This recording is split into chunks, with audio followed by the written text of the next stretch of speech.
also go to what's happening with Intel after hours, because remember, this is after hours trading, but in the hours we saw Intel up some 6-7% after we saw earnings released too early, basically. A bit of a public relations communications nightmare for Bob Swan to bid farewell to the business as he announces his last set of earnings for the fourth quarter of 2020, which look, relatively good, another set of records, but 2021 seems to have been ushered in haste and having to retract that initial public relations statement, public release that they made on the earnings.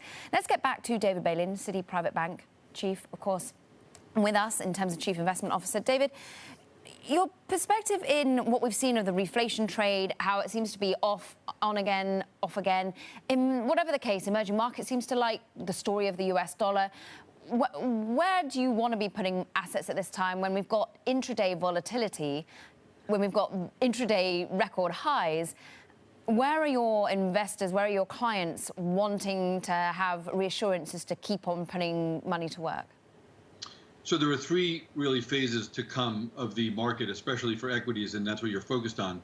The first is that we're going to see stocks, as COVID leaves, we're going to see a whole set of stocks that are going to have another leg up, we think, in the area of leisure, whether it's airlines, whether it's hotels, et cetera, as things actually normalize. Because until you actually see that happen, those stocks are not going to move.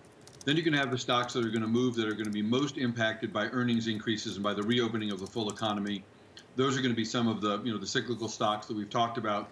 And then ultimately, you're going to have the rise of the dividend shares down the road even further, where you're going to get a combination of dividend income and you're going to get earnings growth. All of that is still to come.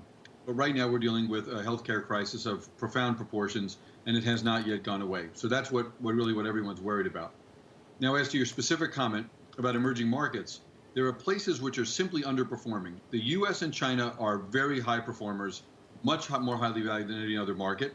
And then you take a look at Mexico, Brazil, and all of Southeast Asia are trading at discounts of 30 to 40% relative to these developed markets. And that's where the combination of a slightly lower dollar and a much accelerated economy can cause those to perform very, very well. And that's another place where our clients are being opportunistically positioned in order to make profits there as well. So really what I'm saying is there's a lot of different places in the market over the course of the next 6 to 18 months that we think are going to do very well. And we don't want our clients to focus on the intraday volatility, which of course has been very prevalent as we began the year.